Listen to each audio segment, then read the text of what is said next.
WOFA started out as Women of Expletive Action. All right. So I was a rower at Wisconsin, Division I athlete, and when we would have to go against Princeton and Yale, we were WOFA, Women of Effing Action, WOFA. And so in 2016, on that horrible evening when it was clear Hillary was not going to win the election, the next day I went to school to teach at a Spanish immersion school here in Arlington. I was teaching 5th grade at the time. I kid you not, half my students did not come to school the next day. It was terrifying. Right. And I go next door to my partner and I'm like, are your kids here? He's like, they're not here. And at that time, we didn't understand why they were not here. We just were, is it a holiday in El Salvador and Bolivia, something we don't know about? Like, we really were clueless why these kids didn't come to school. And then by lunchtime, we're all talking as a school going, they're afraid.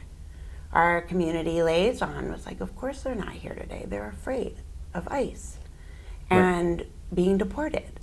And so it was a good week of making phone calls. You're safe here. Please come to school. And so that night, Wednesday, the 10th, I had a bunch of teachers come over to my house, and we, as a group of 15 of us and a couple PTA moms, what are we going to do? How are we going to make sure our kids know it's safe to come to school? How are we going to keep them safe? How are we going to be allies?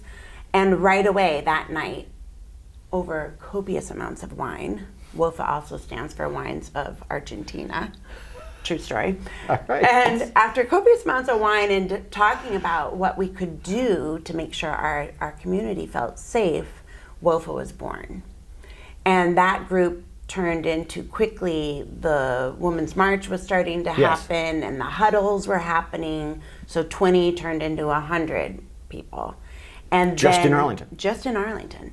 And then Indivisible came along around Thanksgiving, and we quickly signed up for the Indivisible guidebook, and we said, okay, we're going to be an Indivisible group.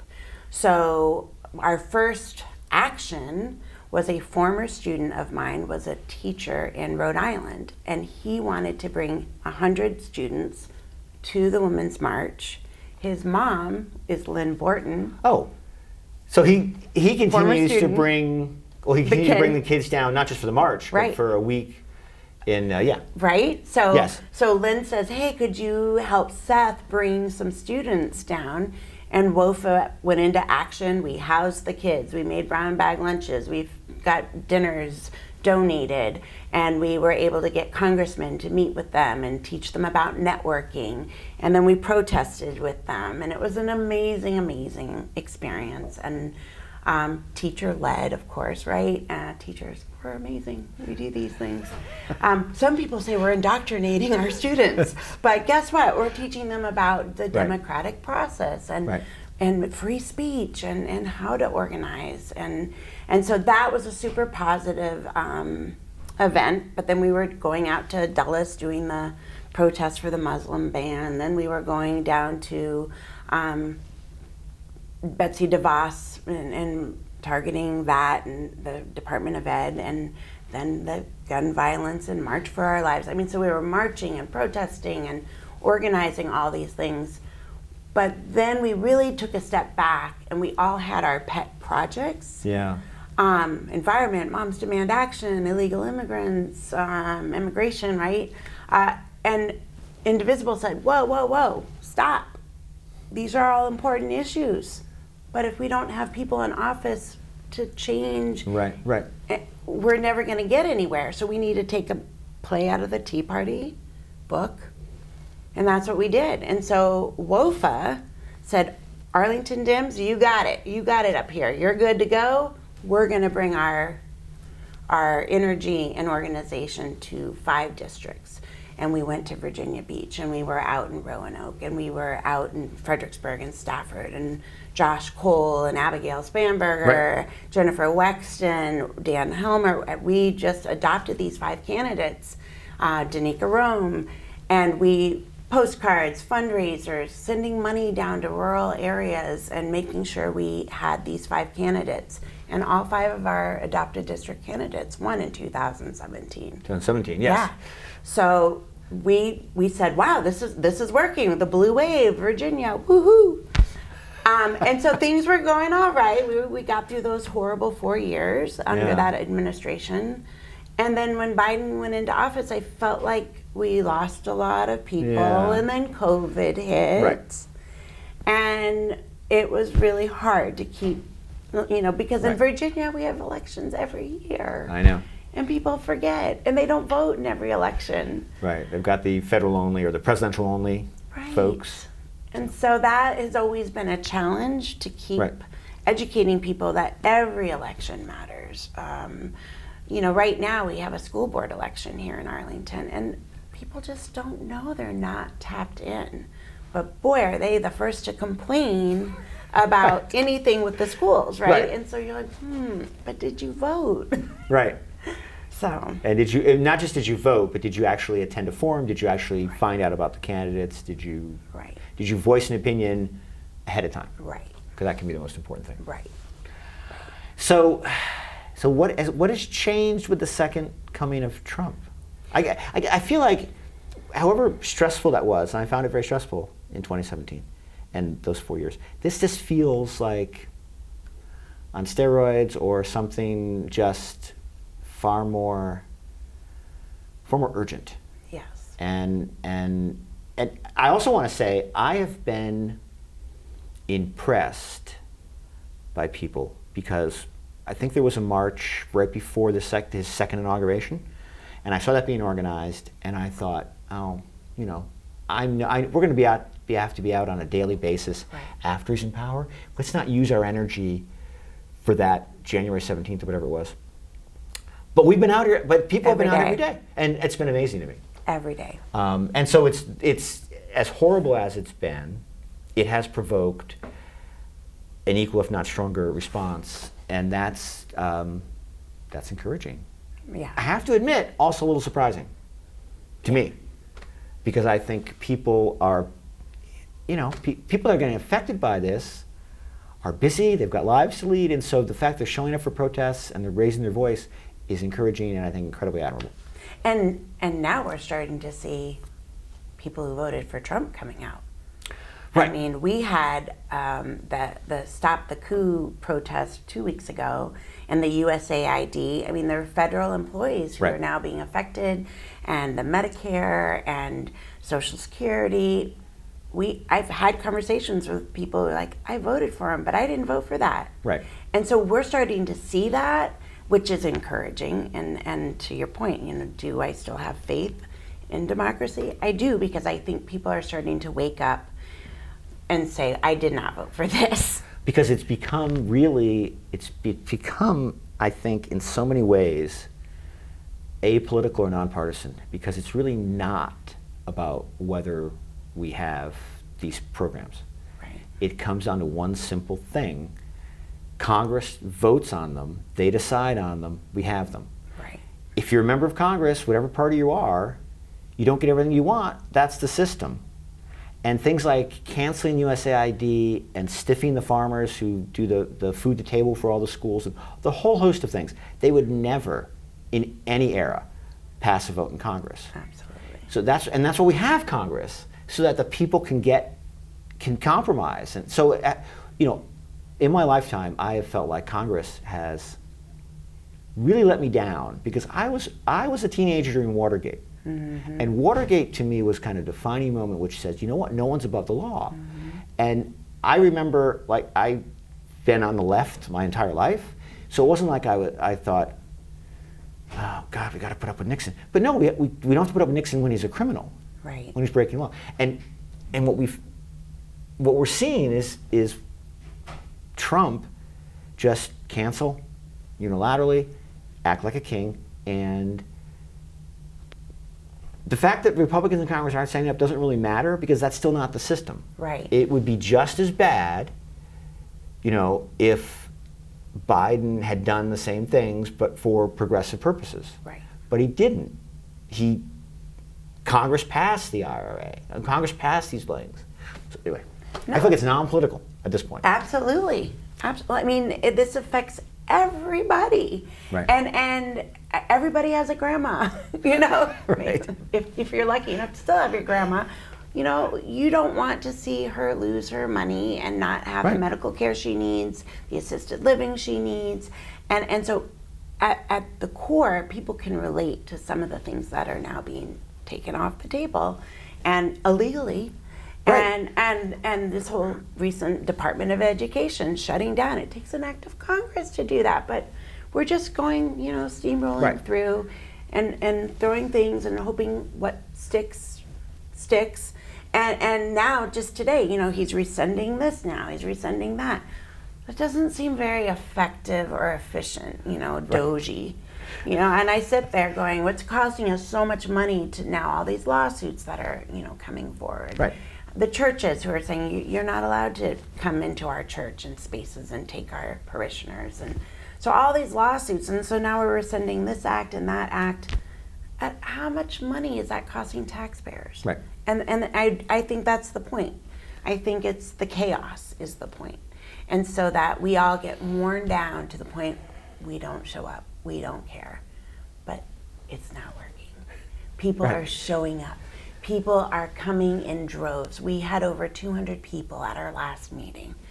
And these are all ages, all colors, all types of people that are, I'm done, I need to do something. Tell me what to do, WOFA. And WOFA now is We of Action, by the way. We are inclusive. We're not just a bunch of women of effing action. So we are We of Action. I think I've often referred to as WEFA. I mean, because I'm emphasizing the we, I guess. Yeah. So people have corrected me. I'm like, oh, you know, WEFA? WOFA. WOFA, but we. But We of Action. We of Action. And we are an indivisible group here in Arlington, but we have WOFA California, WOFA New York, WOFA Texas, because some of our members have moved and they've started their own WOFA groups. And we send out a weekly newsletter, curated. We're part of the Virginia Grassroots Coalition. Yes. We fall under their umbrella as well. And so we're taking a lot of ideas from National Indivisible, but we also, of course, because we have elections every year, we work with the Virginia Grassroots Coalition. And we are super organized in trying to decide, okay, WOFA will take these 3 candidates, and you all down here in Virginia Beach, you're in charge of this. So it's so much more efficient than it was in 2017. And the focus stays on elections. And voter protection. Voter protection, right? The whole thing about election. It's not necessarily taking on issues beyond elections. It sounds like, but I feel like you do. We still do. Yeah. But we know our number one focus will have to be voting in elections. They kind of bring it all back to an election. Yes. And while we're doing that, we are talking about gun violence prevention, and we are talking about, you know, cuts to Medicare and what are we going to do about it. So we find that while we're doing this work, we have to educate voters of what's on the table. And this one-on-one approach has been very successful because people are afraid to ask. But when you're a teacher and you just say, hey, you know, tell me why you voted for this person. What did you think? And you can't believe it, but eggs, the price of eggs sometimes comes up. It does. And you're like, you're paying twice as much now. Well, there's that. But I also think that's effective because it addresses what I think is the real serious problem is a lack of reliable news information and the siloing. The big money in politics and the big donors and the anonymous spending and all is serious. But I feel like what really stops progress is that we live in such siloed news cycles that it's, you know, we that see Trump and we think we would never vote for him, we can't understand why someone would ever vote for him. But we also have to realize there are millions and millions of people that aren't using the same information we're using. Right. And where that's they're a huge getting, challenge. and I think post-COVID, where they're getting their news, you know, and to see this 18 to 24-year-old demographic males relying on podcasts and TikTok for their news, Right. and just constant doom scrolling, it affects you. And you know, I've even turned off some things. I don't listen to CNN anymore. I don't listen to MSNBC anymore. I'm just I want to hear just news, right? Yeah, yeah. And so Democracy Now! I always love a good Democracy Now! The Daily, sure, these might still be snowflake liberal news outlets, but Michael Barbaro has a scary voice. He does have He doesn't have that scary voice when he's actually talking to someone because he knows what would scare them. But when he's introing a segment, I'm Michael Barbaro. I get a little bit unsettled, but yeah. The Atlantic Monthly. It's just funny. I'm finding I have to find my news from other spaces now too, because it was causing anxiety, to just hear the doom and gloom all the time. And not that it's not doom right now. There's some terrifying things happening. But I think the desensitization, what's the word? Yeah. Desensitizing, yeah. I'm worried about that. Yeah. That January 6, 2021 happened. I know. It's a bleep. I know. Again, it's not a left-right disagreement. It's a real-on-real disagreement. Right. And you have to go into anything with some humility, meaning that I can't always say that, okay, we know what's real. But there's an awful lot that we know that's real, like January 6th. Right. That when it gets ignored and disputed, there is something more fundamental going on. Right. Than just a political disagreement. Right. I'm curious to what extent you think it's possible. I feel like on immigration, we have, as a country, for however many years now, have really missed the point, which is, I know border security, I know those kind of things, that's a contentious issue, okay. But I feel like 11 million, 12 million, 13 million, something like that. People are here with either undocumented or half documented or something, paying taxes, working, contributing to the community, in many cases for a generation or more. And somehow we don't, that's just not seen in what it should be, which is an incredibly positive thing. And the issue right now where the IRS is going to share information that it said it wouldn't share with DHS. Right. When if we're gonna go into the IRS data, what we should be getting out of it is the recognition, oh yeah, these people have been paying taxes. These immigrants have been paying taxes. Right. Which isn't something that Trump or Musk can say that they do. So we shouldn't be talking about mass deportation. We should be talking about mass naturalizations. I mean, we really should be, because it starts to defy any kind of sense, economic, political, social, religious, ethical. It should be that millions of people, we should be on fast tracking citizenship. Right. Because if you've been here for a long time, well, but it never gets talked about that way. Right. Instead, it's they're rapists, they bring drugs, and that sticks. Right. And yet, every single person you talk to knows somebody who's their landscaper, their waiter, their nanny, their doctor, their nurse. Their doctor or their nurse. Yeah. But I always think of the movie A Day Without a Mexican, and I would sit there and go, boy, you like your avocados. I don't see my cousins going out to pick avocados. My white Pittsburgh cousins. I love you all, but no way. That's hard work, right? And so I just get really frustrated that somehow they've won this narrative that immigrants bad.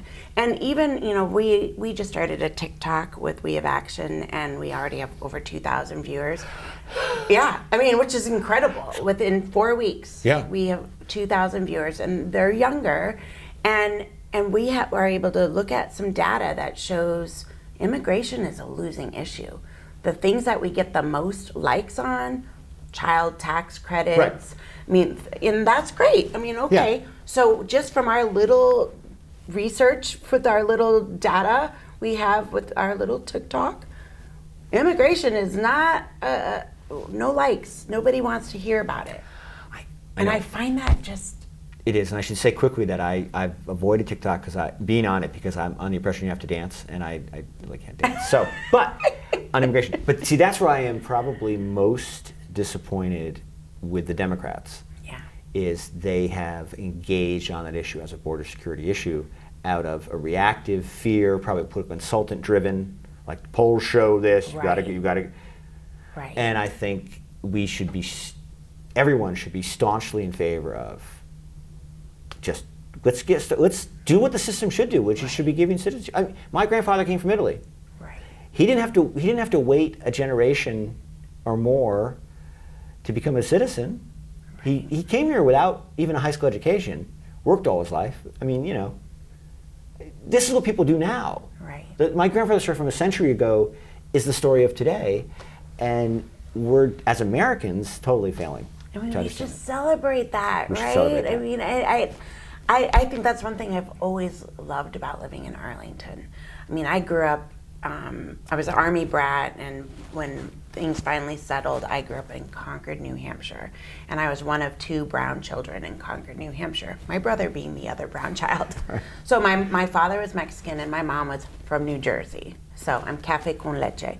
And that's a whole other interesting thing, to grow up in Concord, New Hampshire with 2 Republican parents. All right. First in the state, so we hosted a lot of Republicans in our home fundraisers. So my mom was an original WOFA, but for the other side. But she's made up for it now. And I go to... She lives here? Yes. Because she voted. I met her when she was voting. Oh, that's great. So, yeah. That's She's bragging on you. So that's great. I love my mom. Yeah. So we say we're making up for lost time, right? Right. So I end up going to University of Wisconsin. Where you rode. Right, where I rode. And all of a sudden, everything was like not what I learned. You saw a different I universe. saw a different universe. And I am so grateful to my professors and friends for educating me, because it wasn't like, pull up your bootstraps and you got to work hard for this. It's like, well, guess what? This person just was, terrible things happened to them in a gang, and they had no choice but to come over when they were 10 years old to escape violence. And wouldn't I, as a mom, do whatever I could to protect my children? And so you start learning things that you weren't taught in school. And I don't know, Michael, if you know, I was the student of Krista McAuliffe, the teacher who died on the space shuttle. I did not know that. So that is why I became a teacher. She was also a WOFA. Yeah. She, in 1984, started a herstory class. All right. And in 1984, that was like, what? A Especially herstory class? Especially with the presidential election that year. Right, in high school. And I mean, I think that had a lot to do when she wrote her essays about being the teacher in space and being the first citizen in space. Right. She really believed in women and community and education and exploration, and that the best was still to come, right? And that I touch the future I teach maxim always stuck with me. Yeah. And when I got to Wisconsin, and I was there to speak for the Teacher of the Year, and I sat next to Tommy Thompson, governor at the time, and I called my parents. I said, "I'm coming to school here." I mean, this was crazy. Just people, all different kinds of people, and so I'm so grateful for Krista McAuliffe, because she, was my first hero and inspiration of what a community organizer could look like and be, and so and how a teacher fit, and how being a teacher fit into that so perfectly. Definitely. So no doubt, all of my teacher time has helped me to lead this group and communicate and educate. But I am glad I'm retired, so I can do this full time, and I don't have to be as careful about what I say. Yes. That was always really difficult. But I'm guessing not difficult in the classroom. I'm guessing it was more difficult outside of the classroom. You'd be surprised, because this is Arlington, and I was a gifted educator, so when you have your gifted kids who live in these households Right. where their parents are always talking politics, and then they come to school. Who are you voting for, Coach Pond? Okay, I see what you're saying. Yeah. Well, my parents said you should vote for Barack Obama. Are you? And you're just like, okay, moving on to ancient Egypt. Okay. I wasn't thinking at it from that direction. Oh no. I was thinking that Kids teachers are usually always talking about yeah, politics wow. in this town, and which is great. Yeah. I love that parents are engaging their kids. How lucky, right? But that's not everyone's experience, and so yeah, it's fun being a teacher in Arlington County. Yeah, the best and the brightest. Yes. I'm biased, but And it sounds like you're hopeful, but are you hopeful because of the constant sort of people you connect with through this activity? Is that really? Do you think that explains a lot of it? I mean, you're constantly reminded. People care. People will show up. People will stand up for what's right. I feel, and I guess it might sound cheesy, but if we give up hope, if we all just throw in the towel, Right. they win. So that's Right. just not an option. And as a Division I athlete, I I'm was gonna say- sorry, I was I'm gonna very say. competitive. So I was going to say, it probably ties back to the rowing Little and bit. being in the boat. What seat did you row? What team did you row? I was stroke. Oh, there. Yeah. Okay. Yeah. It all makes sense. So we're Badgers. We're tenacious, and we don't quit. And we just said, all it takes is all you've got. And all these things stick with me. Right. Because if you're going to quit, then okay, somebody else will take over, and it might not be what you wanted. Right. And you have nobody to blame but yourself. But it's also good to have confidence that if you falter or you need time away, someone will step in and take your place. Absolutely. So yeah. And that team Right. piece is important. Right. And we are right now definitely talking about self-care. It's in the marathon, not a sprint. Although there's a solid core of us who are like, we don't think it's a marathon. We think we have about 3 months until it's all just so much damage will have been done that it's too late, a point of no return.